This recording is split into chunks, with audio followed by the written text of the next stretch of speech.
des membres fondatrices de la chorale Lumière du Christ. Moi, c'est Frédéric Domché.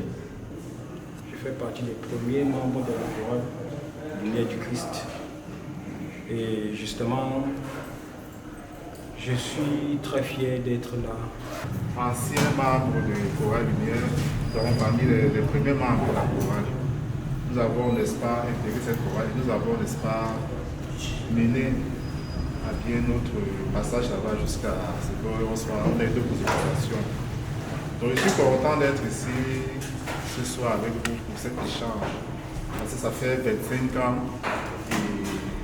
et il le fallait vraiment. Je m'appelle Idriss Ngo Idriss, donc président de la chorale Lumière du Christ à l'exercice actuel. J'ai rejoint la chorale en 2008, donc ça fait exactement 15 ans. Pour la célébration de ces 25 ans, on s'est dit, est-ce qu'il ne serait pas important de s'asseoir autour d'une table avec tous ceux qui étaient à l'origine de ce projet pour voir si les objectifs sont en train d'être atteints. Déjà pour nous qui sommes actuellement là, de comprendre qu'est-ce qui a été à l'origine, qu'est-ce qui a motivé la création de cette chorale et où est-ce qu'on partait pour voir si actuellement nous sommes dans la même vision, dans la même lancée et pour qu'ensemble, au sortir de ces 25 années, nous puissions avoir de nouvelles bases pour la construction de la chorale pour les années futures et même pourquoi pas pour les 50 années futures. C'est un échange constructif autour de Lumière, donc nous allons ensemble passer en revue la naissance de Lumière du Christ, son évolution jusqu'à ce jour, en regardant, en partant de ceux qui ont été à la base de ce projet, pour qu'ils essayent de nous dire un peu quelle était la vision au départ, l'évolution de la chorale.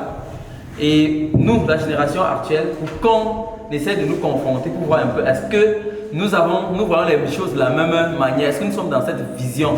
Et au sortir de ça, pour tracer les voies pour Lumière du Christ pour les 50 années à venir, les années à venir. C'est-à-dire continuer de mettre ensemble ceux qui ont été à Lumière hier et ceux qui sont aujourd'hui pour construire Lumière de demain. On venait d'être créé lieu de culte. Oui, c'était annexe. Nous étions encore chez Papa Fameni.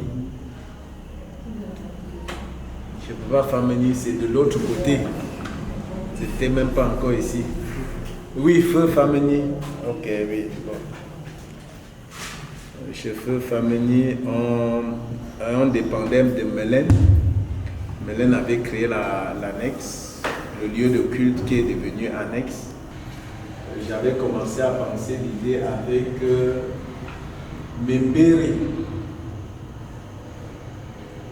Ceux qui connaissent Mélène, il était le fils bien-aimé.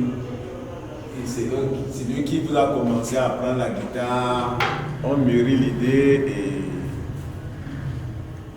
parce que comme j'étais catéchiste, on peut dire aide catéchiste, presque les premiers membres de Lumière étaient des catéchumens. Je veux dire pour la petite histoire, me concernant d'abord particulièrement, je vais dire que je suis de la pépinière du culte d'enfants, parmi les premiers enfants du culte d'enfants de tout bébé. Justement chez le feu Papa Fameni, lorsque nous étions annexes. C'est de là que je pars pour être catéchumen justement en 97. C'est en 97 qu'on a eu justement cette idée, l'idée de devenir chorale. Comment? Lorsque on organisait parfois les concerts des groupes, chaque groupe qui devait passer, comme on organisait généralement souvent là, c'était un mouvement comme ça. Pendant qu'on était en train de préparer, les groupes se préparaient. C'est là où exactement l'idée est venue parmi nous les catéchumens. Lorsque notre feu sœur Audrey Ouattan justement, c'était une fille qui aimait souvent se poser des questions.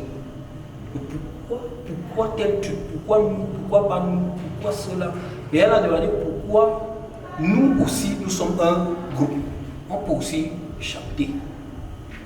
Elle a demandé comme ça à notre frère Frédéric, qui était devant nous, il nous enseignait justement le catéchisme. Moi, je commence le catéchisme en 98. Je suis avec ma petite sœur. Ma petite sœur commence avant moi. Elle va faire le catéchisme. Moi, mon père me dit, pourquoi tu ne peux pas faire le catéchisme? Et ils disent que je vais partir, mais je traîne. Je traîne. Elle a commencé bien avant moi, mais moi j'ai traîné à la maison. Un jour, le père se fâche.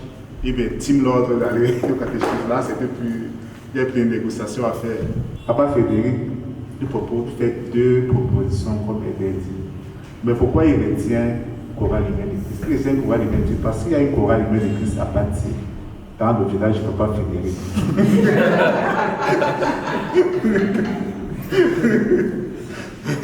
Il y a une chorale lumière du Christ à Bâti.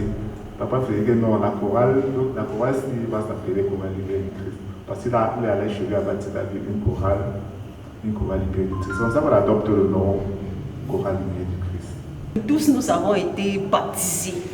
Nous tous, le 27 décembre, je me rappelle qu'il y a 98, nous tous, nous avons été baptisés, où ça a encore créé une mouvance dans le groupe. Bon, voilà un peu ce que je puisse ajouter face à ce que mes frères ont dit. Il est venu à l'esprit de dire que qu'est-ce que nous pouvons faire pour être toujours soudés, pour être ensemble, comme nous voyons les autres le faire, pour la gloire de Dieu. La chorale Lumière du Christ est née de cette volonté-là, de pouvoir continuer à pouvoir exprimer sa foi en restant dans un groupe soudé, en gardant les valeurs qui étaient communes et partagées, celles de Christ. C'est à Jésus-Christ qu'est mon désir. Le monde où nous sommes n'est que passager, convoitise et tout mon esprit. Merci. Ça, c'est complet. Et c'était ça qu'on voyait les gens exprimer. C'était pas le chant. C'est comme si c'est la vie de chacun que chacun exprimait. Et la première sortie officielle, avant la sortie, je ne sais pas, la sortie officielle, l'installation officielle du groupe, le groupe avait déjà quand même fait une sortie hors de la paroisse pour une prestation. C'était chez moi, en avril 98, à mon baptême. Bien sûr, ce que Marcel dit, on a eu une discussion, je me rappelle maintenant. C'était la différence entre, c'était lumière de Christ ou bien du Christ. C'est là où on discutait. Donc, lumière, Christ était toujours là. Mais la différence était entre de Christ ou bien du Christ. Bon, moi, comme je n'ai pas trop fréquenté, peut-être j'avais dit lumière du Christ. Alors, est-ce qu'on peut applaudir pour l'exemple de l'histoire est très émouvante, elle est... Comme dit la parole de Dieu, Dieu sème, il y a les bons et les mauvais grains. Il y a eu des personnes, des gens qui sont venus, ils ont intégré même le groupe, parce que ce n'est pas tous ceux qui ont commencé qui ont vu le jour. Il y a eu des gens qui sont venus avec l'esprit autre. Mais Dieu merci, chemin faisant, certains ne sont pas laissés éclairer et ils ont vu que non, les ténèbres devaient s'émanciper. Ils se sont retirés. Ils sont retirés et la chorale l'a avancé. À l'époque, on était jeunes, très jeunes. La moyenne d'âge était autour de 16 ans, 17 ans. On était tous élèves. Donc, on bavardait beaucoup. Donc, pendant les séances de répétition, catéchisme, on bavardait beaucoup. Et tonton Frédéric nous ramenait toujours à l'ordre. Il se fâchait même. il était toujours très fâché parce qu'on bavardait trop. Et je me rappelle le moment où il disait qu'on arrêtait tout. On faisait même 5 minutes. Personne ne dit, personne ne parle. On s'arrête 5 minutes. Il dit que bon, il va nous mettre au défi. On fait 5 minutes sans bavarder. Et c'est le silence total. Mais on revenait toujours à la raison parce qu'on savait vraiment pourquoi on était là. Bon, c'est vrai que j'étais vraiment l'une des prémices du groupe, mais j'ai des souvenirs assez vagues. Bon, ce que je sais, c'est que j'étais. Je faisais le catéchisme, nous étions nombreux. Feu Audrey, Elvie, Nadège. Donc, on faisait des séances de répétition, de catéchèse. Et puis, bon, je ne sais pas trop qui parmi nous a eu cette idée, qui nous a,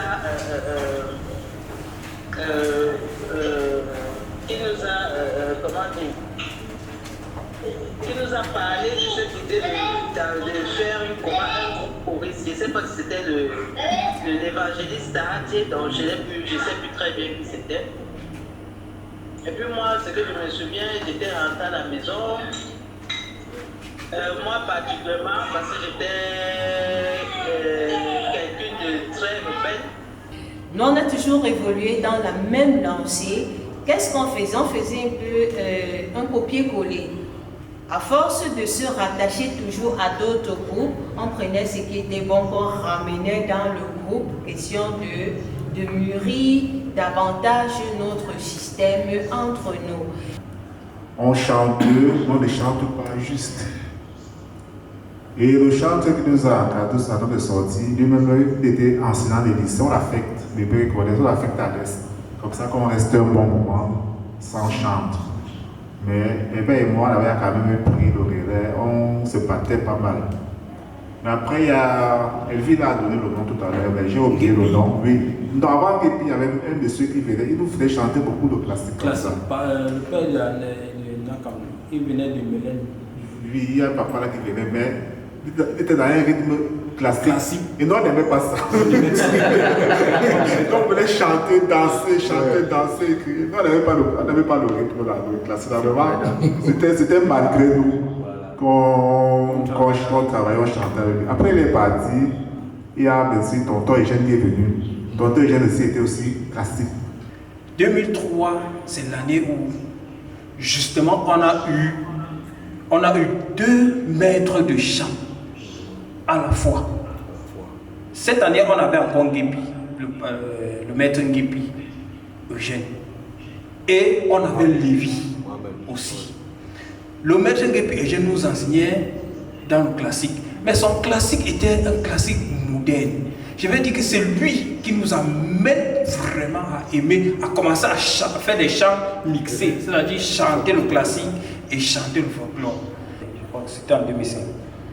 Quand on était en studio, c'était en 2005. C'était en 2005. Puisque on n'avait plus Blaise et Fifi.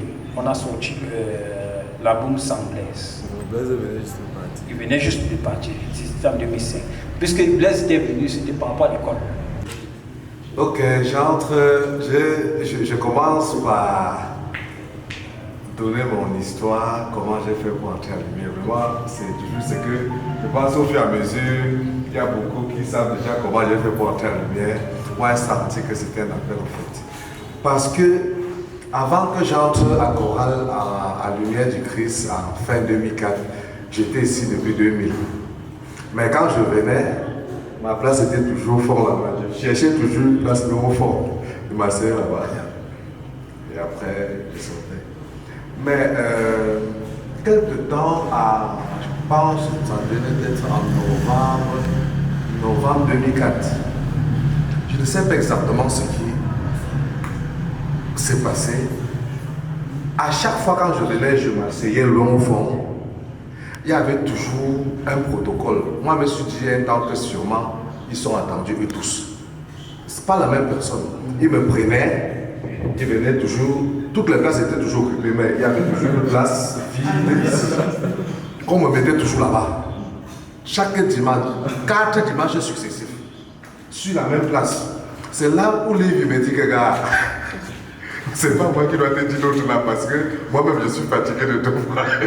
Pourquoi on ne fait que te prendre là-bas et venir ici te mettre là? Bon. C'est là où j'ai demandé à Lévi, il m'a donné les horaires que bon, on répète tel jour, je crois que c'était samedi. On répétait le samedi et le vendredi. Ici, je me rappelle bien. Et je suis arrivé, j'ai pris la décision de dire ok, samedi prochain, j'y serai. Et je suis venu vraiment, je quittais la maison, je toquais sa porte, quel que soit, même parfois, même il était gars, à cette heure-ci, toi, venir jouer au piano, mais je ne bougeais pas, j'arrêtais seulement. Il m'a donné quelques cours préliminaires là. Bon, après lui-même, il n'avait pas assez de temps et j'ai dû. Je me suis retiré, j'ai continué à faire des recherches moi-même, des travaux, que ce soit sur le net, que ce soit jusqu'aujourd'hui, où je continue toujours, puisque c'est un truc qu'on...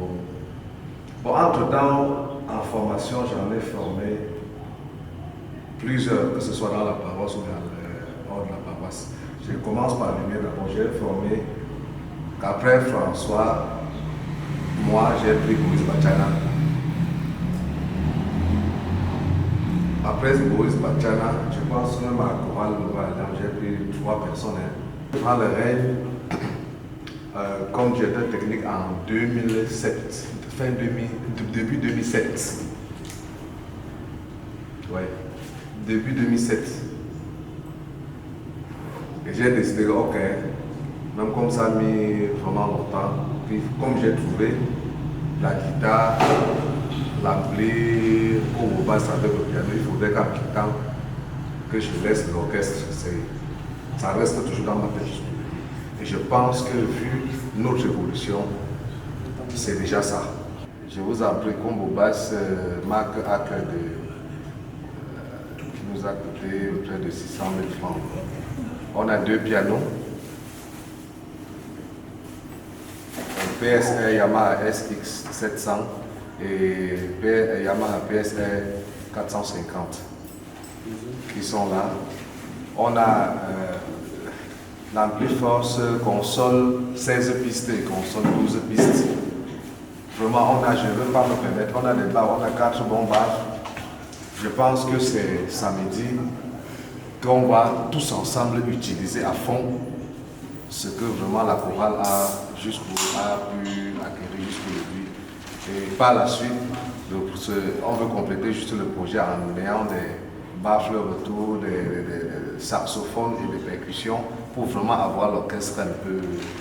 Tu ne voyais plus lumière qui était lumière de départ. Le temps des...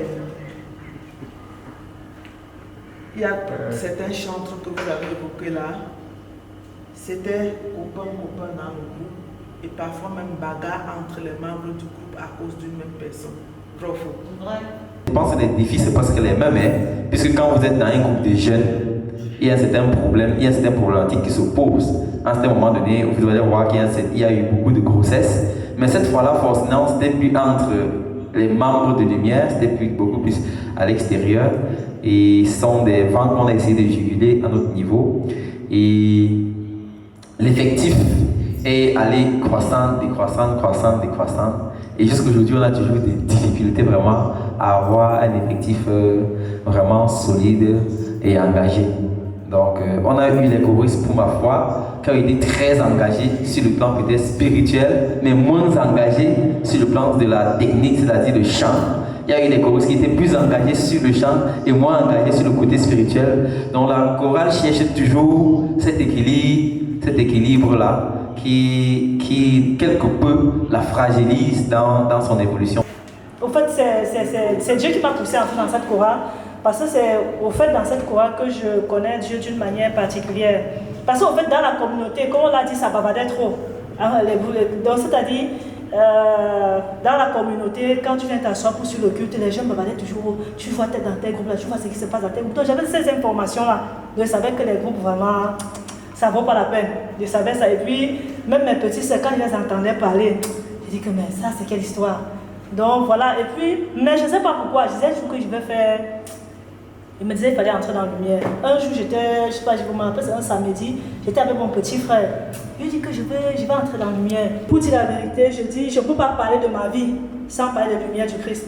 Parce que c'est grâce à la croix. Parce que j'ai compris que même les difficultés qu'on rencontre, si on les voit d'une certaine manière, ça nous fait plutôt avancer. Et je crois que la lumière du Christ a beaucoup participé à cela. J'ai passé de très bons moments dans la chorale Lumière du Christ. J'ai aussi passé des moments vraiment pas bons dans la chorale Lumière du Christ. Et tout ça, en fait, m'ont permis de grandir. Et je crois qu'aujourd'hui, si je suis ce que je suis par la grâce de Dieu, je crois que beaucoup, c'est grâce à la chorale Lumière du Christ. Tout ce que j'ai appris à partir de la chorale Lumière du Christ. Donc, vraiment, je ne peux pas parler de ma vie sans parler de la chorale Lumière du Christ.